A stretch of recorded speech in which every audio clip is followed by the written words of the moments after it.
इधर आई हूँ तब फ्री हूँ, बाद में घर पे जाओगी तो फ्री तो अब इंसान सोचे तो फ्री तो कभी भी नहीं, मरते दम तक फ्री नहीं। रज रज से भगवान प्राप्त होते हैं ना जी। भगवान ऐसा- रज रज में खेले है ना। ऐसा क्या है इस रज में जो मतलब भक्त खींचे चले आते हैं, लूट लगाते हैं इसमें? वो तो गिरिराज बाबा की कृपा है, कृष्ण भगवान आउटे हुए चरण है।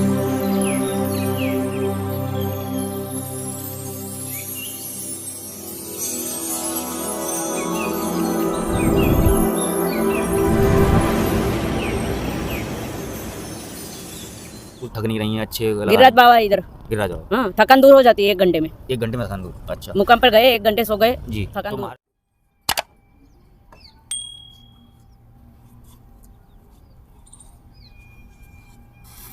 जय श्री राधे।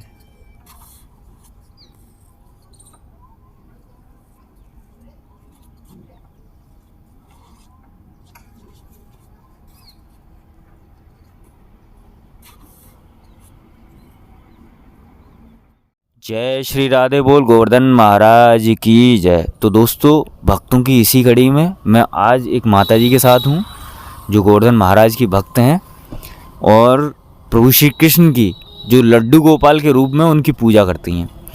मैं हूँ ब्रज क्षेत्र में, मैं हूँ गोवर्धन महाराज के पास। मेरे पीछे आप देख रहे हैं कि गोवर्धन महाराज हैं, इनके मैं आपको दर्शन कराता हूँ, लगातार गोवर्धन की परिक्रमा के दर्शन कराता हूँ। दोस्तों, ब्रज क्षेत्र ऐसा क्षेत्र जहाँ प्रेम की और भक्ति की धारा बहती है।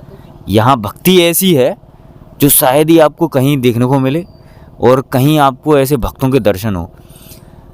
महिला हैं, बुजुर्ग हैं, फिर भी दंडोती लगा रही हैं। अगर आप देखते हो कि अगर किसी से कहा जाए या मुझसे भी कहा जाए कि पैदल चलना है तो कुछ चलने के बाद में पसीना आ जाएगा शरीर को, थकान हो जाएगी, आराम करूँगा तब जाके आगे और बढ़ूंगा, आगे का सफ़र तय करूंगा। लेकिन दंडोती की परिक्रमा चल रही है, कोई दिक्कत नहीं शरीर में। मैंने काफ़ियों से पूछा है कि शरीर में कोई दिक्कत रहती है कि नहीं, लेकिन क्या उद्देश्य रहता है दंडोती लगाने का और क्या मकसद है, क्या मनोकामना है, कैसी भक्ति है, ये सारी जानकारी मुझे अभी माता जी देंगी स्वयं। जय श्री राधे माता जी। तो कहाँ से हैं माता जी आप? हम महाराष्ट्र पुणे से। क्या नाम है?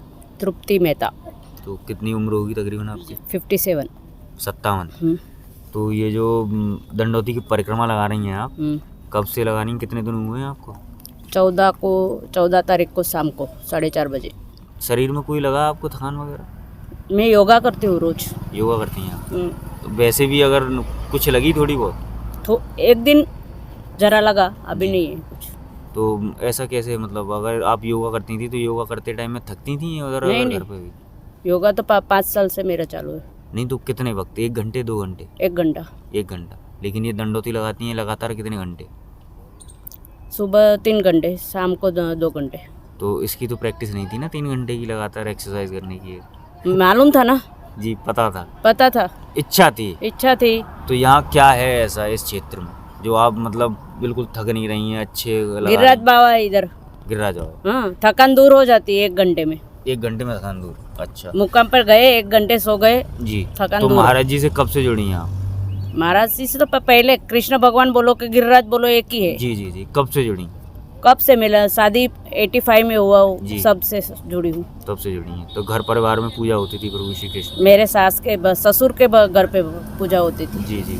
तो उनकी देखी आपने, आप भी जुड़ गई? नहीं, मैंने ब्रह्म संबंध लिया है। अच्छा। सास की थी, सास के अभी मैं सास ऊपर चलो स्वर्गवास हो गई तो मैं अभी सेवा करती हूँ लड्डू गोपाल। अच्छा। तो ये बताएं कुष्ठ किया है इसलिए बाहर नहीं भेजते। जी। तो ये बताएं कि इच्छा कब हुई कि गोवर्धन महाराज जी को चलना है अब इस बार? काफी वक्त, मनोरथ तो बहुत साल से थे जी। अभी पूरा हुआ। कितने वक्त से? हाँ, कितने वक्त से? कितना वक्त से? जी। 3-4 साल से वो चाहती कि मैं आज आऊँ। लेकिन आ क्यों नहीं पाई? नहीं आ पाई, महाराज जी ने नहीं बुलाया? नहीं, बच्चे की शादी हो गई जी। 5 साल में। अब निवृत्त हो चुकी हैं? नहीं, नवरत्न नहीं हो गई। तो मेरी लड़की के अभी को डिलीवरी है दिसंबर में। अच्छा। तो इस बार कोई मनोकामना लेकर आई? नहीं, मनोकामना कुछ नहीं है, उसको मालूम है, सब पता है। तो इस बार क्या है ऐसा, मतलब शरीर को इतना कष्ट दे रही हैं, क्या कारण है? ब्रज में आड़ोटना है। ब्रज में लौटना, इससे क्या होगा? नहीं, ब्रज अपने बहुत शरीर में तो लगती है। नहीं, होता क्या है इससे? ब्रज से होता क्या है? ब्रज से भगवान प्राप्त होते हैं ना जी। भगवान ब्रज में खेले है ना। ऐसा क्या है इस रज में जो मतलब भक्त खींचे चले आते हैं? लोट लगाते हैं इसमें। हाँ, तो गिरिराज बाबा की कृपा है, प्रभु श्री ब्रज कृष्ण का स्पर्श है, कृष्ण भगवान चरण लौटे हुए चरण है, स्पर्श है कण कण में, कण कण में स्पर्श है, इसलिए अच्छा, इसलिए। तो अब ऐसा क्या रहा आपके जीवन में जब से आपने यहाँ आई हैं, या फिर आपने देखा भी है जब से ठाकुर जी की पूजा करती हैं, तो क्या ऐसा बदलाव रहा है कि आपने जो चीज़ मांगी वो सब चीज़ पूरी हुई है? कुछ ऐसा भी रहा कि मैं मांगती नहीं हूँ भगवान के पास, वो परिश्रम का होता है भगवान जी, नहीं मांगा नहीं, ऐसा नहीं कि मतलब हम मांग ही रहे हैं, फिर तो वो भक्ति किसी निस्वार्थ होनी चाहिए भक्ति। लेकिन आपने जो सोचा हो शायद वो कभी हुआ भी ना हो, या फिर ऐसा रहा हो कभी? नहीं नहीं, ऐसा नहीं हुआ। परिवार सब सही रहा है? सब बाबूजी क्या करते हैं? बाबूजी अभी रिटायर है। रिटायर हो चुके हैं, अच्छा। और बच्चे? बच्चे एक लड़की एक लड़का जी, 2 बच्चे हैं। तो लड़का और शादी हो चुकी है उनकी? सब नहीं, सबकी शादी हो गई। लड़का को अभी 6 साल हुआ शादी को, और बच्ची को लड़की को 5 साल। अच्छा, तो आप फ्री हैं? मतलब फ्री नहीं हूँ, इधर आई हूँ तब फ्री हूँ, बाद में घर पे जाओगी तो फ्री तो अब इंसान सोचे तो फ्री तो कभी भी नहीं है, मरते दम तक फ्री नहीं है। सांसों का उद्धार करना है, सांसों का भी काम करना है, मुझे सांस लेनी है तभी तो शरीर चलेगा, फ्री तो है ही नहीं। लेकिन महाराज जब फ्री कर दें तब फ्री है, चाहे वो युवावस्था हो, चाहे वृद्धावस्था हो, चाहे ये मध्यावस्था हो, कुछ भी हो, जब उसकी कृपा रहती है, जब उसको बुलाना हो, जब वो कह दे कि तुम्हें आना है यहाँ, तो आना ही पड़ेगा। कोई नहीं रोक सकता, दुनिया की कोई भी ताकत नहीं रोक सकती है। तो यही है यहाँ, यही ब्रज का वो महिमा है, यही रज की जो महिमा है, यही चमत्कार है। मेरी ननद है, वो सकड़ी भोग के है, तो वो बोले गिरिराज में आ, धनवती परिक्रमा कर जी। साथ में रही हूँ जी। हम ननद भोजाई नहीं रहते, सखी भाव से रहते, इसलिए उसकी प्रेरणा से मैं आई हूँ। अच्छा, उन्होंने ननद ने कहा था, तो मैं वही तो मैं पूछ रहा हूँ आपसे कि मतलब ऐसा क्या रहा कि आप यहाँ खिंची चली आई? मेरी सास का देखा जी, मेरी ननद का देखा जी, मेरा भी ब्रह्म संबंध था प्रभु से जी। छोटी थी तब ब्रह्म संबंध जी लिया था जी, तो अभी जुड़ी हूँ भगवान के साथ। अब और ज्यादा जुड़ गई हैं। अच्छा, तो अब कैसा आनंद मिल रहा है? आनंद खूब होता है, 10 साल से जुड़ी हुई जी। तो अब कैसा अच्छा लग रहा है? कैसा लग रहा है? अच्छा लगा है ब्रज में आकर। ब्रज में आके 4-5 दिन हो गए आपको, कैसा लग रहा है? अच्छा है। कैसी भक्ति देखने को मिली है? निस्वार्थ निश्चल। अच्छा, तो दोस्तों आप देख रहे हैं कि माता जी हैं, पुणे से हैं और दंडोती की परिक्रमा लगा रही हैं। इनकी ननंद ने इनको बताया, गोवर्धन महाराज की महिमा का वर्णन बताया, तो आई खिंची चली आई। विचार पहले से था, लेकिन आई हैं 4-5 दिन पहले ब्रज क्षेत्र में पहली बार, और दंडोती की परिक्रमा भी पहली बार ही लगा रही हैं। और क्या आनंद है, बातों में कितना जोश है, ये सब आपने देखा, और भक्ति में कितना रस है ये भी आपने देखा कि प्रभु श्री कृष्ण की जो लड्डू गोपाल के रूप में ये इनकी सास भी पूजा करती थी, अब उन्हीं की पूजा ये भी करती हैं। घर में कोई दिक्कत नहीं, सब सकुशल हैं, बच्चे हैं, तो वो काम सिर्फ भक्ति रह चुकी है। और यहीं की जो इनकी इच्छा है कि हर बार मैं ब्रज में आती रहूं, ब्रज क्षेत्र में आती रहूं, गोवर्धन बाबा के चरणों में आती रहूं, प्रभु श्री कृष्ण का जो स्पर्श है इस रज में। दुख हो तो भगवान के पास रोना चाहिए, दूसरे के पास नहीं रोना चाहिए, वो मार्ग दिखाता ही है, वो दिखाता ही है, बिल्कुल सत्य बात है।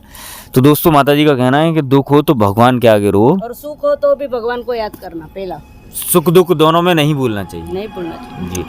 तो दोस्तों इसी तरह मेरे साथ बने रहें, मैं आपको लगातार भक्तों के दर्शन, श्रद्धालुओं के दर्शन करा रहा हूँ जो ब्रज क्षेत्र में आते हैं दूर दूर से, यहाँ की रज में लोट लगाने के लिए आते हैं, और जो एक बार अगर इस रज में आता है वो बार बार खिंचा चला आता है, दौड़ा चला आता है। यहाँ की ब्रज की जो महिमा है, यहाँ की जो रज की महिमा है वो अपरंपार है, शायद ही कोई इसका वर्णन कर पाए। लेकिन दोस्तों मैं आपसे लगातार कहता हूँ कि गोवर्धन महाराज जब भी जिसको चाहें उसको यहाँ बुलाते हैं, अगर जिसके ऊपर वो मेरे को लेके आता है। अच्छा, मैं जब भी बोला तो अच्छा, जिसके ऊपर अगर कृपा है वही आता है, अगर नहीं होगी तो वो यहाँ नहीं आएगा दोस्तों।